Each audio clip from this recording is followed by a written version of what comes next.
In the United States, a patroon was a landholder with manorial rights to large tracts of land in the 17th-century Dutch colony of New Netherland in North America. Through the Charter of Freedoms and Exemptions of 1629, the Dutch West India Company first started to grant this title and land to some of its invested members. These inducements to foster colonization and settlement are the basis for the patroon system. The deeded tracts were called patroonships and could span 16 miles in length on one side of a major river, or 8 miles if spanning both sides. In 1640 the charter was revised to cut new plot sizes in half, and to allow any Dutch American in good standing to purchase an estate. The title of patroon came with powerful rights and privileges. A patroon could create civil and criminal courts,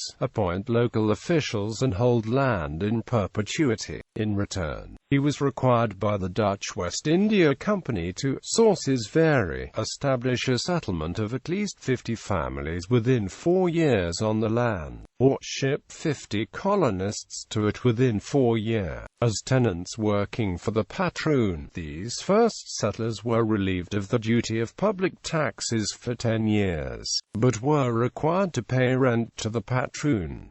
A patroonship sometimes had its own village and other infrastructure, including churches. After the English takeover of New Netherland in 1664, the system continued with the granting of large tracts known as manors, and sometimes referred to as patroonships.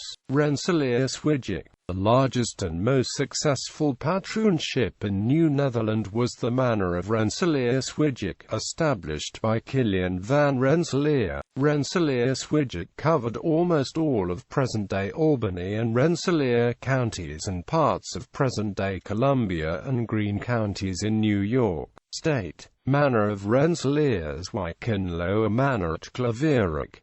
Original patents: Zwanendale, Samuel Blomet and Samuel Godden, abandoned after being decimated by indigenous population. Pavonia, Michael Renier's PAUW, resold to the West India Company, becoming a company-managed holding. Staten Island, Cornelis Mellon, mad in conflict with Raritan tribe and company politics.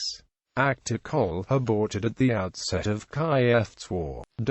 Other large private land patents: Donk, Adrian van der Donk.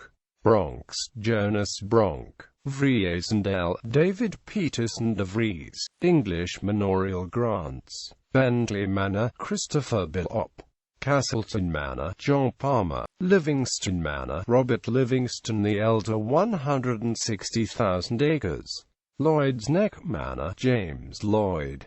Pelham Manor, David Pelham. Notable English non-manorial grants: Cortland Manor, Stephanus van Cortland, 85,000 acres.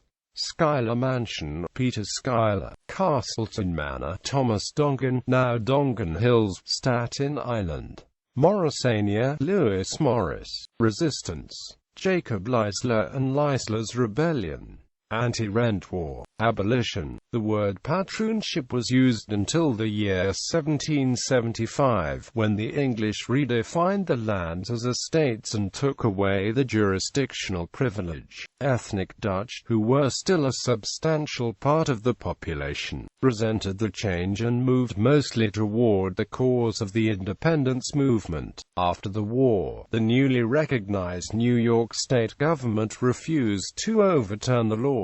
Rensselaerswijck was dismantled in the early 19th century after its last sole proprietor died. Two sons split the property and, after tenant farmers gained the right to refuse to pay rent, the sons sold off much of the property. The land was organized as different counties and towns in New York's Capital District.